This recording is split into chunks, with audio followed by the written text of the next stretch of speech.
Mi electoral, mi wanna Ava mama la gali jrolo. Ava mama la gali jrolo. Awi now.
Musikele moji bona, miye nama, sadu kele nyen gugu, oye papa, aisiru.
Look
at this man there.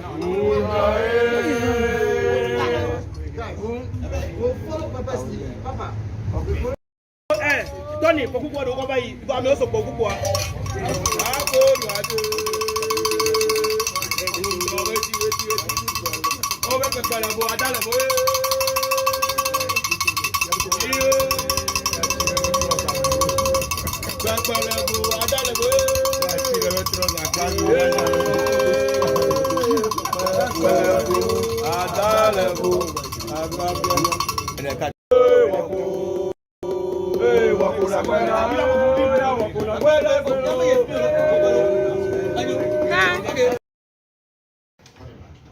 And then when you put that together, because when people are beating you and shooting you, you can't beat them back. If you do, they'll kill you. But they got herbs. They pluck him and they put them together and they say it's Mr. Jones. So this night, they will bind Mr. Jones' leg so he cannot wake up from his bed. He can't walk. So if he does not walk, you stay home. And what would the white man say? You're worshiping the devil. Because you didn't come to slap him, you didn't come to attack him physically, but you have really attacked his energy. And his energy is weak, so you must be an evil person. These are the things that had happened. And I know, because from some of my students in the US, that their ancestors had practiced this, and some of this knowledge is still left in the family. Some people still have them. Maybe not in total, but they have them. Are you okay? No, you can ask the question. Yes, go ahead. Follow-up question. I was told also that it could, if in a positive manner, used to help with healing people. In the same way it could be used to hurt people. Yes, that's why I say Voodoo is like a. I still have the power to use it to heal. So when it is in the hands of a good person, when people are sick, because we do a lot of healing here in this house, and we heal people even from diseases that people do not believe can be cured. My wife, you saw her in the video, she was praying. She had cancer at one time. And what we did is that she had cancer of the womb, and then we transferred that sickness into a dog. And the dog got sick. We took the dog to hospital and did operation, and my wife was okay. So it can be used for good. It can also be used for evil. Depends on who is handling it. Yes. I have a comment and then a question. My comment is long. It's okay. Sorry. I just want to thank you. I find this, I'm deeply inspired. I think we're all fascinated here.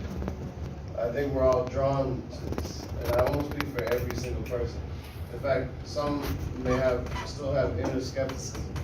Some may have fear, obviously. But I think the work that you're doing is immensely important and is right on time. I also think the way you describe things is special. I've like you, I come from Protestant and Catholic parents. Like you, I spent a year training, but not as formally and as long as you as a monk. I was celibate for a year.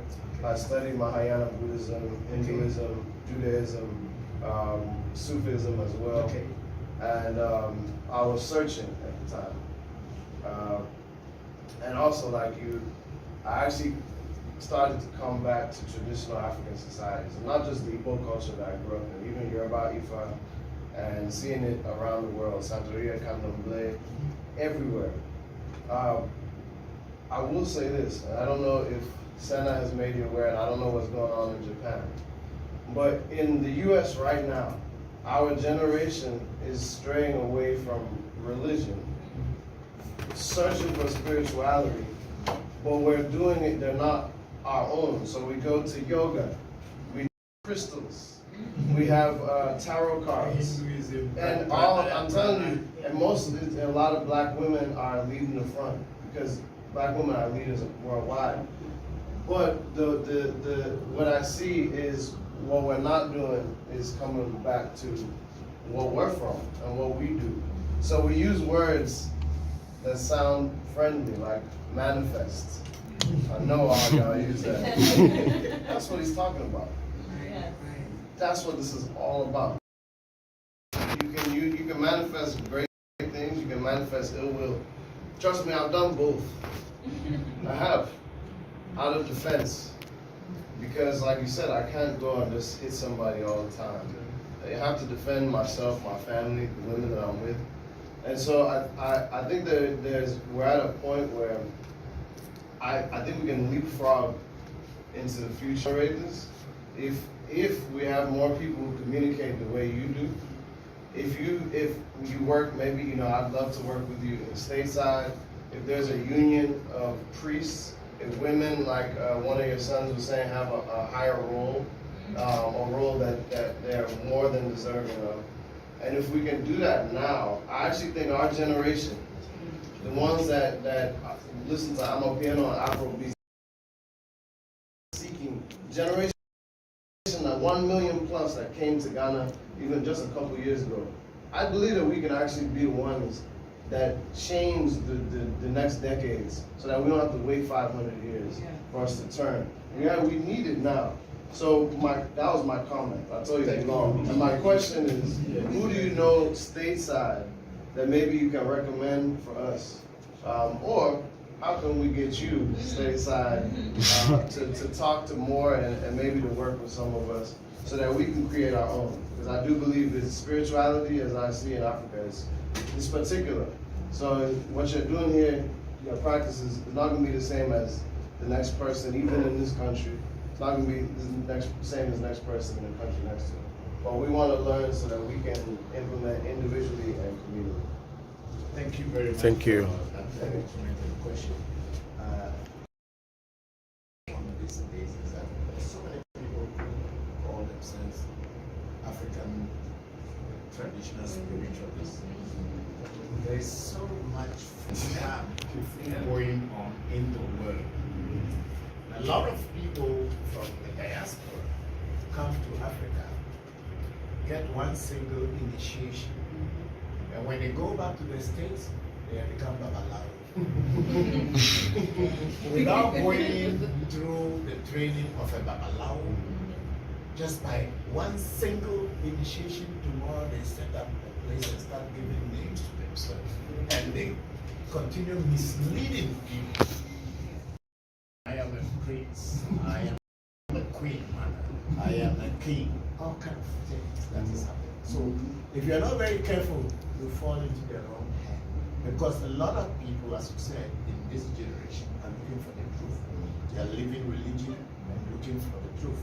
So we at African Magic Temple are very, very strict and strict with our practices, and we don't water it down just to suit people. We do it as we were taught, and it is working for us and working for people who associate with us. I have priests in the US, my trainings, and I have people, women as well as men, who are in the US who do some of the work, but then when it comes to some part of the practical work, I do it from Facebook, Twitter, as a revolution, because we are re-voodoo-ship, not revolution, but re-voodoo. We are reorganizing voodoo as a revolution to demystify the fear and the minds that people have. So my children form the revolution. I form the African Magic Temple, but then the revolution is the educational part of the shrine. They educate people and bring people of like minds to become, to understand what it is. But I am doing the practical voodoo aspect. So when you go on to YouTube, you will find African Magic Temple, you will find Revolution, and you will find it on Instagram, Facebook, and I have gotten, I have a clubhouse as well, and we have a weekly section work, and people ask all kind of questions from everywhere in the world, all the way to New Zealand, Australia, China, and I'm here to answer you and then to kind of clear your confusion about our traditional spirituality. I think a few months back we had about 7 million people watching us. We have a followership. We are here and I teach. And any question that you is bothering you about our tradition, on Sundays between 2 p.m. to 6 p.m. I'm live and I teach, and you can ask questions anywhere. You can be in the comfort of your home and ask me questions. We are on Zoom, we are all this, so you can ask anything. So that's where we are. We also want to connect with people who are really interested and are eager to, than just say it's on your neck and walking around that I am a Ifa initiative. No. That's not what we do here. We are doing the real thing. Yes, Destiny. A lot of questions. First of all, thank you for sharing your story. You're a powerful storyteller. Really? I can really see myself in that. Just a little background.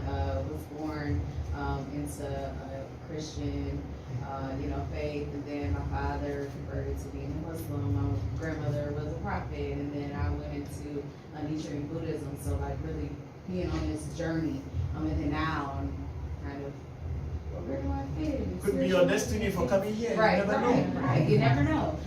But the question I had is kind of related to the earlier conversation about the essence and spirit. So one of the things I've been saying on this trip and talking to a lot of people is saying, really trying to figure out how to use my personality. I think you're like getting a lot on it. So can you talk about how you can use that? Like what's the best way to use who you are here to perpetuate yourself in the future for your future self? Okay. Before you can actually work with the spiritual world and be able to build confidence, because when you are working with the spiritual world or spirits, it gives you that confidence because you know that you are no more alone. You know that there is an energy, an entity that is behind you who you can call upon at any time and it will respond to you and support you. Yeah, that's why I say we do not worship spirits here. We do not. So they give me that, do this, do that for the person. So I do the physical part of the work. The spirits take the other part and they do it. So it's a partnership between ourselves and the spirit world. That's how you be confident in yourself. So it is important to get introduced to an energy that you can count on, and you can call the energy at any time. Excuse me to say, even when you're having sex and you call the energy, it should be able to respond. There shouldn't be anything so because you did this, then that's why the energy or God is not attending. God should be able to attend to you at every moment in your life. And that is when you can trust that there is God, or there is an energy, or there is an entity that you can trust. And when you are introduced, which is normally called initiation, once you are initiated, you have that confidence. Thank you for that distinction. That was so powerful. Actually, it really answered a question and a conversation I was having with Kendall a few hours ago. Like, wow, that is so powerful. Thank you. Thank you. Yes. Okay, I'll follow up. Okay, bear with me because there's two parts. Don't worry. Thank you for your patience and grace. Okay, so still I'm thinking about your story and your journey, and I'm very interested in the process that it takes for people to arrive at what they believe or what they know. Would you say that after being a monk, your beliefs or what you knew to be true changed from then to now? Like what you know to be true, was that different?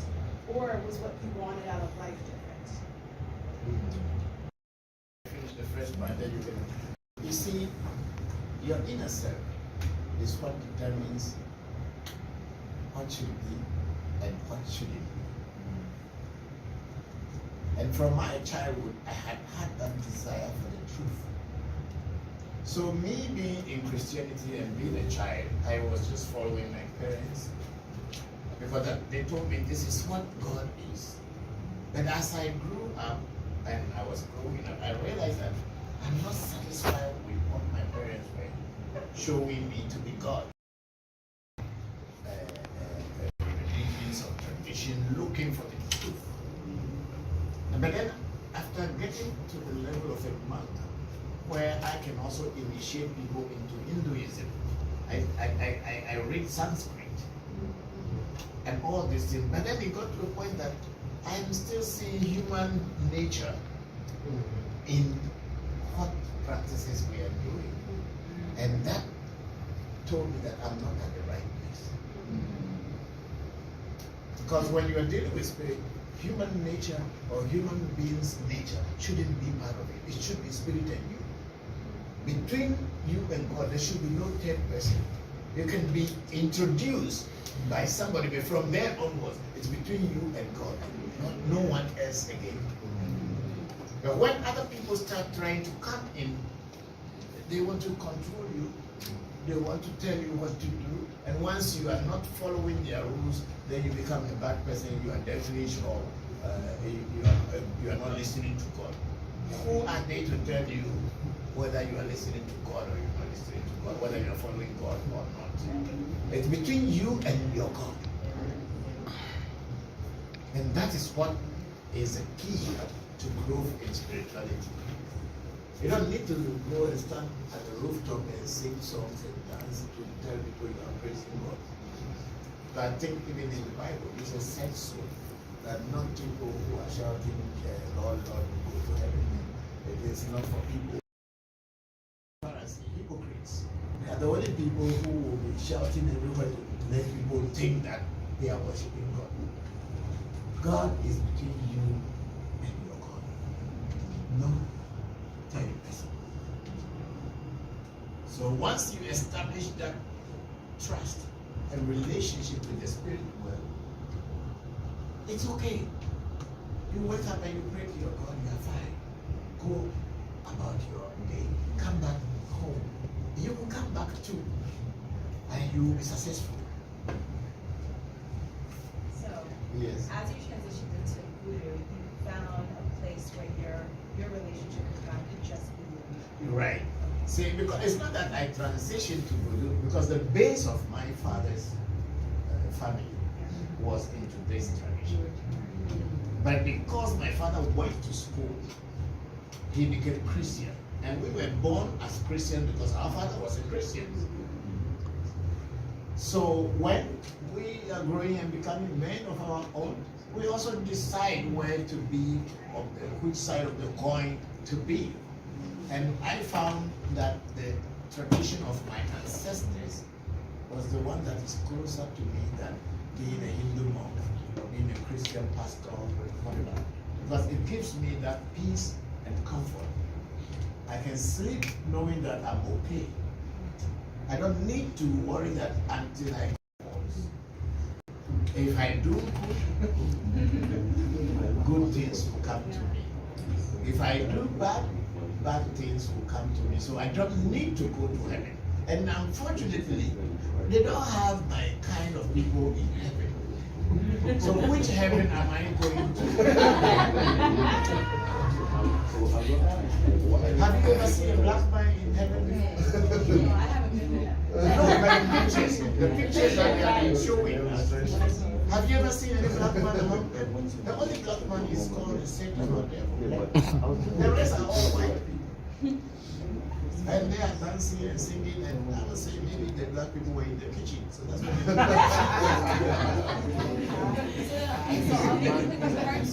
The part two to it was, so with a lot of other the Torah and the Bible, is there anything like that? Like if we were interested in learning, what would we go to learn? Nature. That doesn't change. Nature is the book of truth. No human book is a book of truth. All other books were all written to control other people politically or whatever. Nature is the book of truth. When you look into nature, you see God. You see truth. When you take food, instead of putting it into your mouth, you stuff it into your nose. What will happen to you? Yeah. You have some problem. Yes. So nature is the book of God. There is no man written book that is the book of God. It is all political. Okay, so then the real question, I guess, is how does a person learn about this? Study Like, about how do you learn? Who has the information? Is the information transmuted? No, you see, what I'm trying to say, nature is a book of God, or nature is the truth, or book of truth. When you are initiated, you are taught about this herb, which is growth. This herb can do this, can do that, can do that. This plant, when you combine it with this one, this is the result you get, like a laboratory, a science laboratory. Put this chemical and that chemical together, if you like, put a catalyst, and before you know, you get a result. So when you are initiated, you are now becoming a new person and you begin to look at nature as the reality. And then when you plant a corn today, no matter how hungry you are, the corn is not going to grow that very day for you to eat. But if you nurture it, water it and take care of it, one day you will be eating enough to fill your belly, right? So nature teaches you patience. So that you look at nature and then you learn patience. Once you taught us about the reason voodoo is not written down is because of the power of the whole technology, for lack of better words. Can you maybe share that down? Yes, no, voodoo is not written in books. You can only hear from people who practice it and know the in and out of it. Because there are parts of the voodoo, you need to get something that will connect you with the spirit world. How are you going to put that in a book? You can't put it in a book. So it's a master to a student, and a student to another student. That's how it moves. So voodoo is not written in books. You have to experience it. Say the eating of the sweetness of the pudding is in the eating. Ojarova safolemi agbogbere. Ojarova safolemi agbogbere.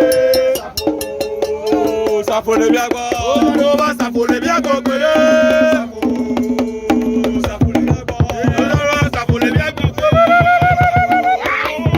Safolemi agbo. Ojarova safolemi agbogbere.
Johnny lấy nhà mất bao lâu không?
kele moji bona mi yue nama zadu kele nyen gugu oye baba aisiru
Connect with them.